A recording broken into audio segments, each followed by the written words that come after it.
केंद्र की मोदी सरकार ने एक बड़ा फैसला लेकर विपक्ष समेत सभी को चौंका दिया है। केंद्र सरकार ने जातिगत जनगणना कराने का बड़ा ऐलान किया है।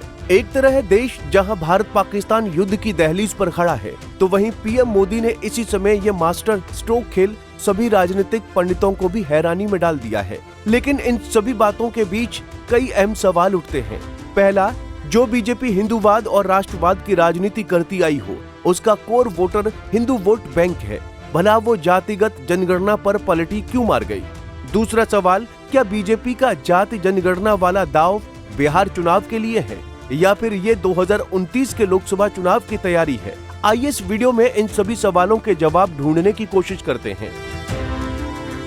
दरअसल जातिगत जनगणना चुनाव में एक प्रमुख मुद्दा रही है। लोकसभा 2024 के चुनाव में कांग्रेस ने बीजेपी के खिलाफ इसका अच्छा इस्तेमाल किया था, जिसका नतीजा ये रहा कि 400 पार का नारा लगाने वाली बीजेपी बहुमत का आंकड़ा नहीं छू पाई थी। केंद्र की मोदी सरकार ने अचानक ये फैसला लेकर सभी को हैरान कर दिया है। जाति जनगणना पर क्यों झुकी मोदी सरकार? जाति जनगणना पर कांग्रेस का दाव।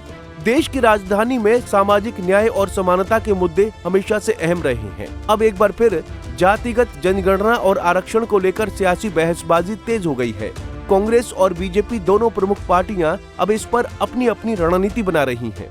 अगर देखा जाए तो कांग्रेस पार्टी ने वादा किया था कि अगर उसे केंद्र की सत्ता में जगह मिलती है तो वो पूरे देश में जाति आधारित जनगणना कराएगी। ये सिर्फ एक चुनावी घोषणा नहीं रही, क्योंकि जिन राज्यों में कांग्रेस सत्ता में है उनमें से 2 राज्यों में इसकी पूरी तैयारी है। इससे ये साफ होता है कि कांग्रेस इस मुद्दे को गंभीरता से ले रही है। वहीं संसद में भी राहुल गांधी इस मुद्दे को लगातार उठाते रहे हैं। बीजेपी को सत्ता का डर। भाजपा अब तक जातिगत जनगणना कराने से बचती रही है। इसकी एक बड़ी वजह यह है कि बीजेपी की ओबीसी समुदाय में एक अच्छी पकड़ है। अगर देखें तो साल 2009 में ओबीसी मतदाताओं का 12% समर्थन भाजपा को मिला था, जो 2019 तक बढ़कर 44% हो गया है। खुद प्रधानमंत्री और कई भाजपा शासित राज्यों के मुख्यमंत्री ओबीसी समुदाय से आते हैं। लेकिन अब जब विपक्ष ने जाति जनगणना और आरक्षण को अपना मुख्य चुनावी मुद्दा बनाया है, तो भाजपा को अब सत्ता गंवाने का डर सताने लगा है। जाति जनगणना की पैरवी करने वाली कांग्रेस को आगामी चुनाव में इसका भरपूर फायदा मिल सकता है। बिहार चुनाव की तैयारी। जातिगत जनगणना कराने के फैसले को कई राजनीतिक पंडित बिहार चुनाव की नजर से एक बड़ा दाव बता रहे हैं। इस साल के अंत तक बिहार में विधानसभा के चुनाव होने हैं। इसमें कोई दो राय नहीं कि बिहार में लोग अपनी जाति के नेता को ही पसंद करते हैं। बिहार चुनाव से पहले एनडीए गठबंधन अपने वोट बैंक को और मजबूत करना चाहता है।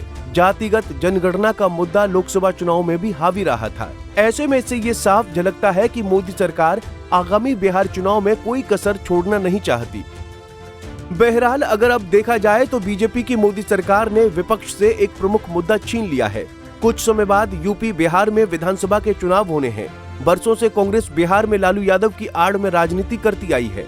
ऐसे में बिहार का आगामी चुनाव कांग्रेस के लिए साख बचाने का चुनाव है। कांग्रेस का साल 2018 के बाद प्रदर्शन लगातार गिरता रहा है। अभी हाल ही में हुए दिल्ली चुनाव में कांग्रेस तीसरी बार खाता खोलने में भी नाकाम रही है। खैर, पहलगाम आतंकी हमले के बीच सरकार का अचानक से जातिगत जनगणना को हरी झंडी देना कुछ बयां करता है।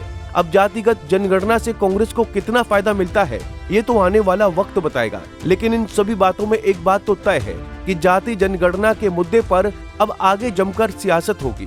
Bureau report, Punjab Kesari TV. हमसे जुड़े रहने के लिए हमारे YouTube चैनल को सब्सक्राइब करें और नई वीडियो की नोटिफिकेशन के लिए बेल आइकॉन को दबाएं।